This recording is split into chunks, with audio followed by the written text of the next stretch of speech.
বন্ধুরা, 3 দিন ধরে মিডল ইস্টে পুরোপুরি যুদ্ধ জটলা। ইরান আর ইসরায়েলের মধ্যে এখন আসল যুদ্ধ চলছে।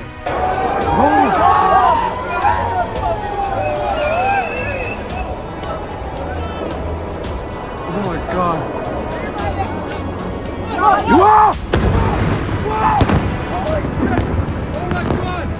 এটা শুধু দুই দেশের দ্বন্দ্ব না, পুরো বিশ্বে সংকট ছড়িয়ে যাচ্ছে।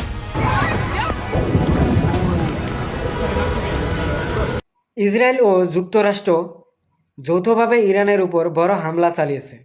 এই হামলায় ইরানের সুপ্রিম লিডার আলী খামেনির মৃত্যু হয়েছে বলে জানা গেছে। हवाई हमले में ईरान के सुप्रीम लीडर खामेनेई की मौत हो गई है। Khamenei is dead.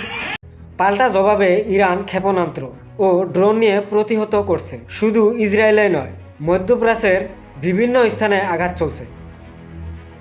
এই সংঘাত শুধুই তেহরান তেল আক্রমণ নয়, লেবাননের হিজবুল্লাহ ইসরায়েলের বিরুদ্ধে সরাসরি যুদ্ধর ঘোষণা করেছে। লেবাননের বৈরুত হামলা ও পাল্টা হামলা চলছে। মধ্যপ্রাচ্যের বিভিন্ন জায়গায় নতুন হামলার খবর এখন চতুর্থ দিনে পৌঁছাচ্ছে যুদ্ধ। এই সংঘাতে ইরানের সরকারি হিসাব মতে শতাধিক মানুষ নিহত হয়েছে এমনটা বলা হয়েছে। শুধু যুদ্ধ নয়, এখন সাধারণ মানুষের জীবনে ব্যাপক অস্তব্যস্ততা, উদ্বেগ ও নিরাপত্তা সংকট চলছে। মানুষেরা আতঙ্কে চলছে, হাসপাতালে ভর্তি বাড়ছে, সাধারণ জীবনে বিশাল বিরূপ প্রভাব পড়ছে। কোনো অস্থায়ী শান্তির সম্ভাবনা? আমেরিকা বলছে যুদ্ধ চলতে পারে সপ্তাহেরও বেশি সময়, এটা হঠাৎ থেমে যাবে না।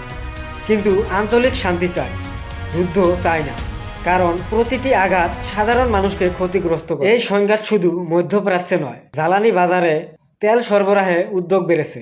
বন্ধুরা, এই যুদ্ধ সত্যিই ভয়ানক। কেউ চাইছে বসন্ত এসে যাবে, কেউ ভাবছে শক্তি দেখাতে হবে, কিন্তু বাস্তবে যুদ্ধ মানে মানুষের ক্ষতি, পরিবার ভাঙা, জীবন বিপন্ন। সত্যি জানতে চান? খবর জানুন, বিশ্লেষণ করুন, কিন্তু শান্তির পক্ষে দাঁড়ান। বন্ধুরা, ভিডিওটি ভালো লাগলে লাইক করুন এবং ভিডিওটিকে বেশি বেশি শেয়ার করুন।